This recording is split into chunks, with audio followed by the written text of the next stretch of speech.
I've read over 50 million words of fanfiction the past 5 years, and I've done some math.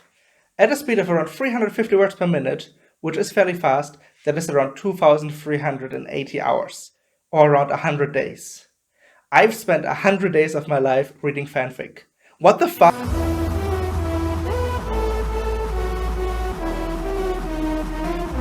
Hello, I'm Halo, and today we're going to be talking about why fanfiction is so addicting, in case you haven't noticed.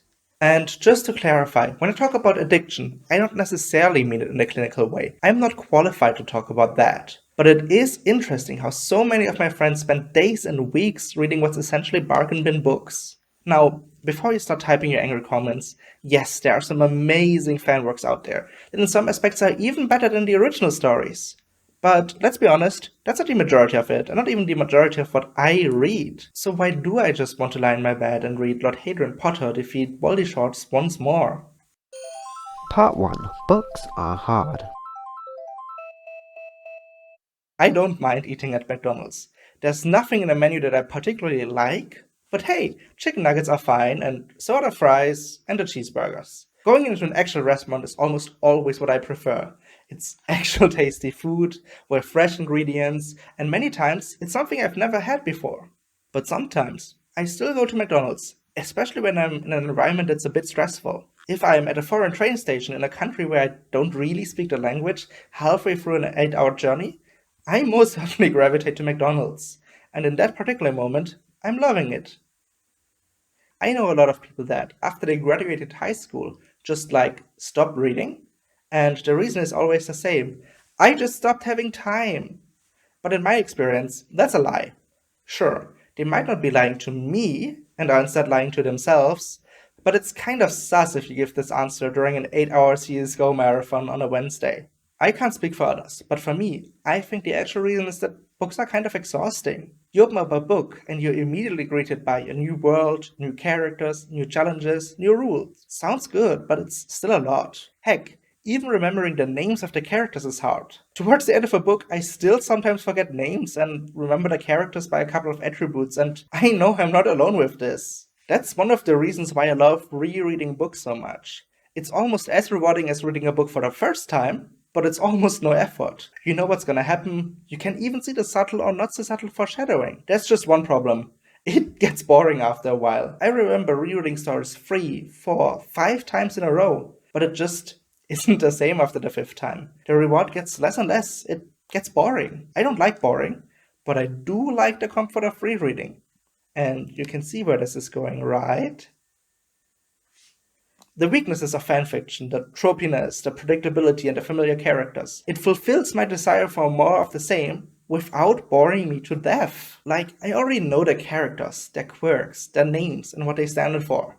I often have an idea of the plot that's going to happen, even if the author modified it. And I know the world that they're going to be interacting with. An airbender will always bend air, high ground is always good, and an Expelliarmus is as disarming as Lockhart's smile. Reading fanfic is much less work than reading a new book, but searching for a new fanfic to read is also much better than searching for a new book to read. You can mostly judge a story just based on the tags and pairing. Together with the summary and your knowledge of the source material, you can usually tell really accurately what kind of story it is. Heck, with a bit of practice, you can filter it down exactly to match the mood you're in. Do you want a super smart Hermione that solves all the conflict? Or instead, do you want an abused Harry that's rescued by Snape? The fandom has got you. No, it really has your back. Especially on this one. But there's also curated lists, which are, in my opinion, much better at fulfilling a particular craving than any book list that I've seen. Maybe this is just because fanfiction is less diverse, but it doesn't change that it works for me. So yeah, in short, sure, books are more rewarding, but fanfiction is easy and reliable. And that's why for me, fanfiction is the McDonald's of literature. Part 2. Intermittent Reinforcement. As a video essayist, I'm contractually obligated to sound smart. So let's talk about intermittent reinforcement. And we're gonna make an example. Say, you're playing on a slot machine. Every time you push the button, you get a nice small little reward. Sounds, lights, movement. Stuff your monkey brain likes for some reason. But from time to time, you win. And you win big. More lights, more sound, points rattling, number goes up, songs.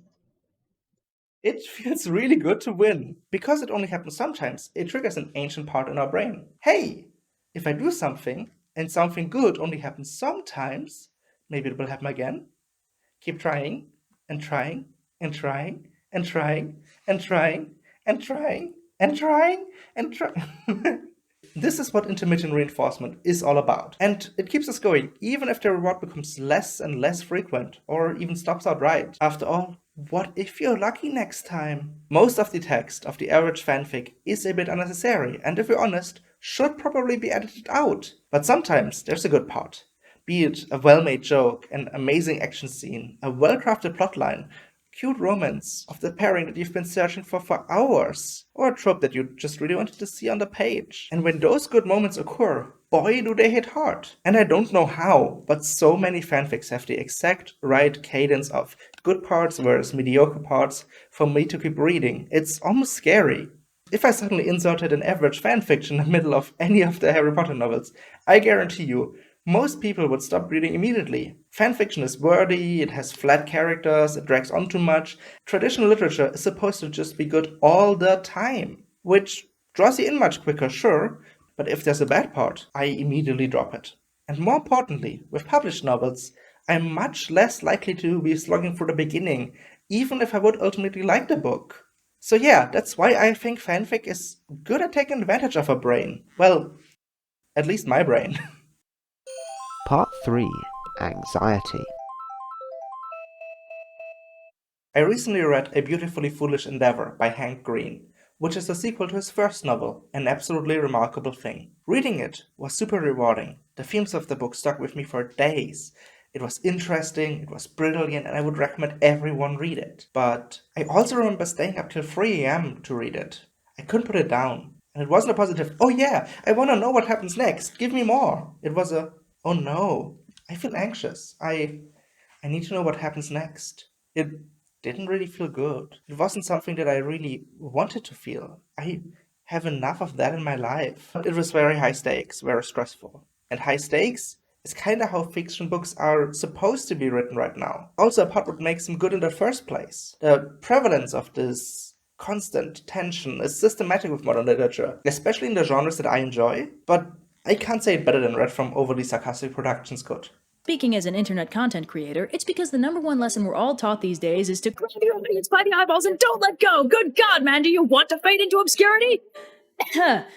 Everyone's taught that art is an arms race, and if your elevator pitch isn't the most eye-catching thing in the room, your audience will drop you like the British pound. And so yeah, this high level of intensity had the effect of me becoming very anxious, even though Hank Green's books are on the lighter end of that scale. And you know, the average novel has much more tension all the time.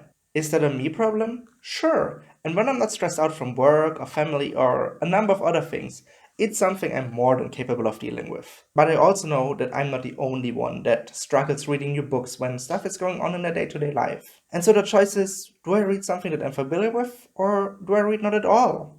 And if that's a choice, is fanfiction bad? Part 4. Distraction. Part 4. Distraction. Wait, what? Oh. I'm still not really qualified to talk about clinical addiction. That really hasn't changed in the past few minutes. But now I'm gonna borrow from it anyway, because you can't stop me. So please, take everything I say with a grain of salt. Gambling addiction is absolutely devastating for people who suffer from it. Losing all of your money and then some and still not being able to stop, that just sucks in a very obvious way. And one of the big components of this and other addiction is what the nerds call avoidance coping. Cognitive escape.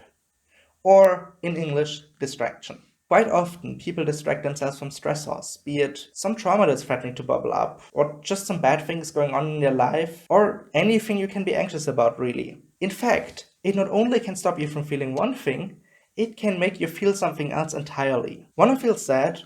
Read any tearjerker, it's not like they are rare. Angry? Read any of the million bashing fics. Superior? Sure, got loads of that. And the fic makes you feel in a way that you don't like? Hits too close to home maybe?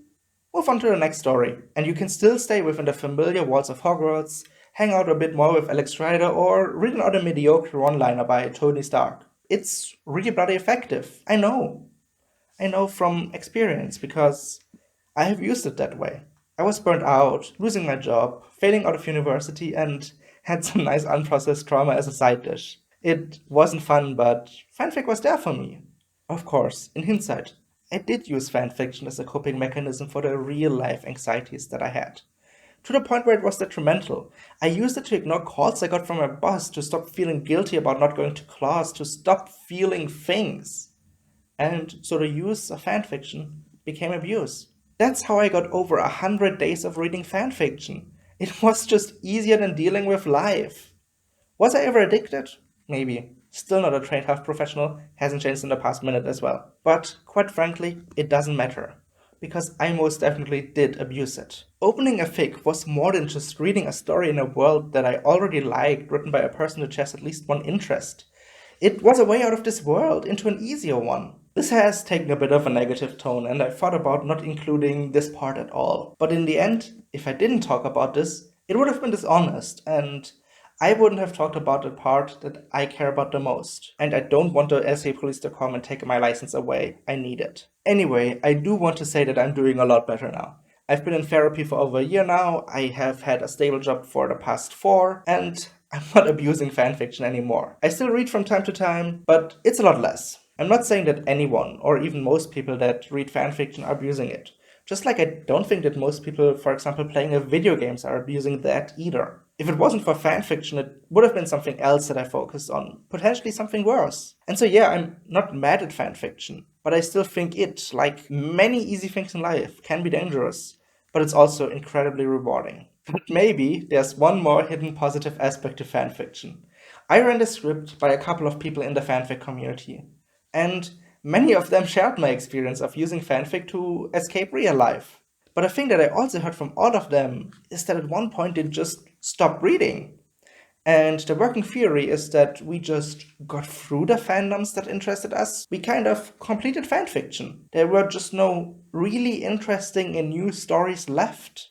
And that's weird, because it's one of the few addicting behavior that just kind of runs out of fuel. And you can compare this to something like League of Legends, which you can do essentially infinitely. And so this is perhaps a silver lining to this form of distraction. Despite there being an incredible amount of fanfiction, you can only read so much of it before it starts to get boring. And so we moved on. We found other distractions, or just started to deal with the things that we were distracting ourselves from. And that's probably a good idea. Part 5. Conclusion. I think this might be the last video about fanfiction that I'm gonna make for now. My previous video, A Small Love Letter to the Harry Potter Fandom, got way more views than I expected for such a niche topic. And I think after this video, I've said most of what I want to say for now. I still love fanfiction. I've met some of the favorite people in my life through there. I've read some amazing stories that are just objectively good. And heck, I've even helped to create some of them. I'm not sure if fanfiction has made me a better person, but I'm quite certain it hasn't made me worse. So yeah, why is fanfiction so addicting? Because it's made nicely for our brain, easy to read, doesn't give me more anxiety, and it's just an amazing distraction. For something created by such a disparate and diverse community, that's really amazing. Anyway, if you like this video, don't forget to ubu and obu. Thank you for watching, and see you all next video. Oh god, that looked awkward. Bye.